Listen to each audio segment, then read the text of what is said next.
This is their game plan. They use these words to cancel people, and they went and ran with this. There's a lot of things that need to change. One specifically is police brutality. There's people being murdered unjustly and not being held accountable. Cops are getting paid leave for killing people. Aaron Rodgers continues beating the drum of cancel culture while cashing a check from the New York Jets and the Pat McAfee show. Some people say that Aaron Rodgers crossed the line with Jimmy Kimmel. 100%. If Jimmy Kimmel had said that about you, if Aaron Rodgers had said that about you, implied that you had been on the Epstein list, how would you handle that? I'd have punched him in the face. What do you mean, punch him in the face? You know what the hell punch him in the face means?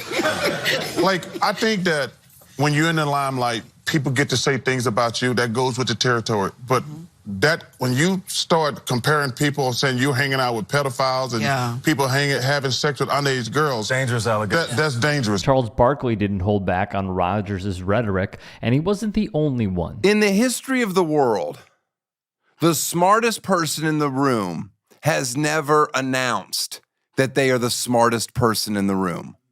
Just take a deep breath. I used to like Aaron Rodgers, the Green Bay Packers version. Then he became a Jet, and you have to constantly tell everybody how smart you are, and do I find it tiresome. Comedian Daniel Tosh, one of the best in late night television and stand-up. He mentioned ivermectin being horse-faced and pushed that whole narrative for a long time. He gave a platform to one of the biggest spreaders of misinformation during the COVID times, Dr. Fauci. Cooked Aaron Rodgers, and for good reason. The whole thing with him and Jimmy Kimmel over which one of them's a pedophile, honestly, gun to your head, which one of them would you think is a pedophile? Jimmy Kimmel, who you've seen on TV for 30 years, married, couple kids, just seems like just a normal dude. Or the other guy who always gets engaged to celebrities and then right before they get married, just mysteriously calls off the wedding at the last minute, has a super Christian family that doesn't approve of his lifestyle and has no relationship with him whatsoever. Oh, and he has an extremely creepy mustache. Gun to your head. Which one do you go, ooh, if I had to pick one of these as a pedophile? Of course, what he's referring to is this. It has something to do with the Epstein list that came out. A lot of people, including Jimmy Kimmel, are really hoping that doesn't. All right. Insanity. But at this point, we expect nothing less. He goes on this long COVID rant, and by the way, he starts the COVID rant in the most pretentious way possible. He's like, I know it's a novel concept, but I like to read. You. Oh, you like to read, and you've done all this research, so you know You know who else likes to read? Tons and tons of Catholic priests who have boys. So maybe reading's not so great. Maybe a little less time reading, more time scrolling Instagram and jerking, and the world would be a better place. Tosh would then reply to this from Rodgers. I'm going to take my man, RFK Jr. The quarterback coming out as an RFK supporter. He also brought up Bobby Kennedy, and that should immediately, the conversation should end there. First time I met Bobby Kennedy, this is what he said to me. I introduced him to my wife. He goes, oh, Daniel, I thought you were gay. I'm like, okay, yeah, you should be president. Your gaydar's off. Then Tosh would get back to Rodgers and his COVID ruined my friend's small businesses rant. By the way, you made one pass in 2023, and it was incomplete, and made over $37 million. Why don't you just give all of your friends that lost everything $100,000?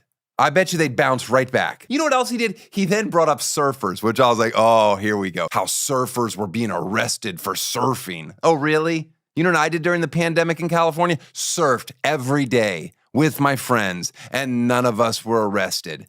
So quit turning into the clickbait you pretend you hate.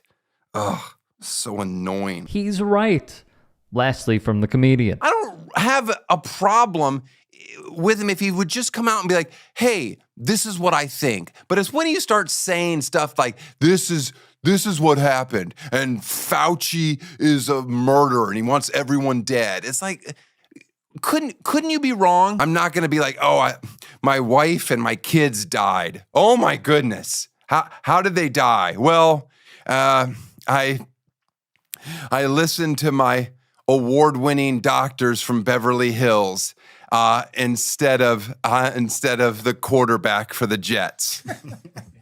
Zach Wilson? No, not Zach Wilson. The other one that reads.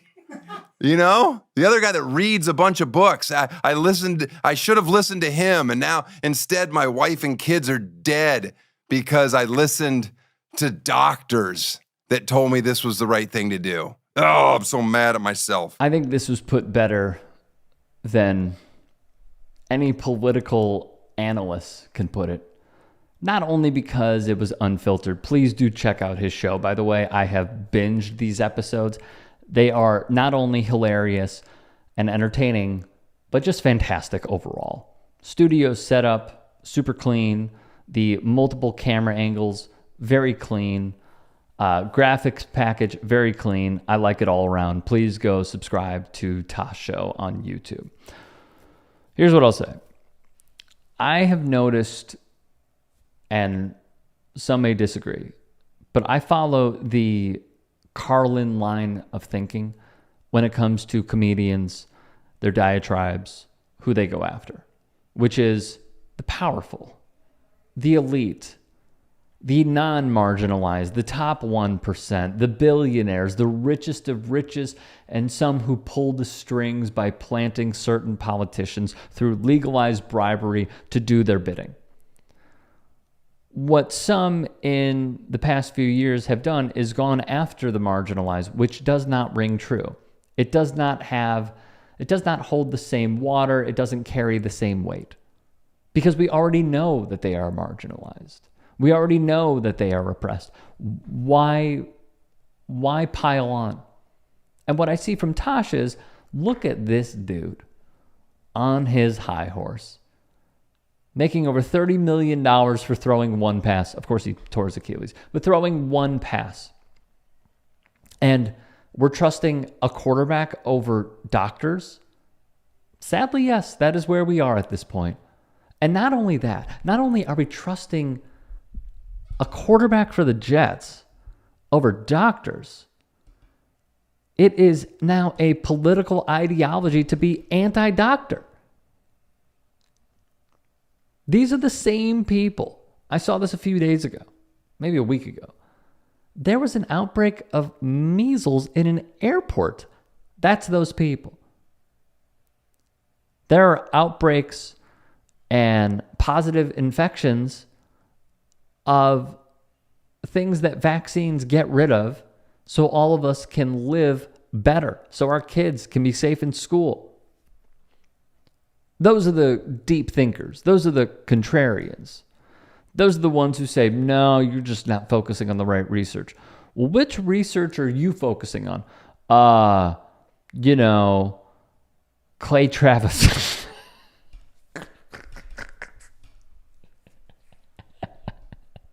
Clay Travis and Joe Rogan and Berenstein. The hell? It's insane. That's insane. I applaud Tosh.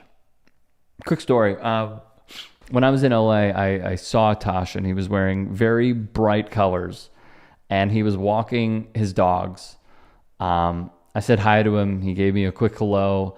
That was about it. I have learned through many others to not only leave a person be when they're that famous, but also I was somewhat starstruck because this is somebody that I grew up on.